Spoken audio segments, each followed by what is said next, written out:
दोस्तों आप देख रहे हैं अमेजिंग फैक्ट 2.0 और एक बार फिर से आप सभी को अमेजिंग फैक्ट 2.0 चैनल में स्वागत।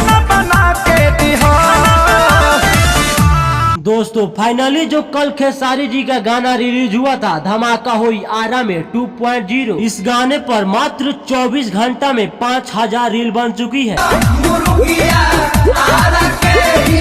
दोस्तों ये 5000 भले ही आपको कम लग रहा होगा, लेकिन जब आपके सामने 5000 लोगों को खड़ा कर दिया जाए तो आपसे संभाले नहीं जाएंगे, इतना भीड़ लग जाएगा। दोस्तों इस गाने पर थोड़ा कंट्रोवर्सी भी हुआ था, लेकिन अभी खेसारी जी विरोधियों से बहुत आगे निकल चुके हैं।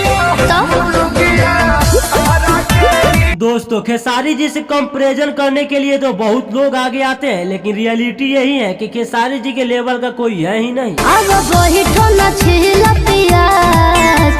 दोस्तों आपको इस गाने को लेकर क्या राय है नीचे कमेंट करके जरूर बताइएगा। मिलते हैं फिर अगले वीडियो में, तब तक के लिए जय हिंद जय भारत।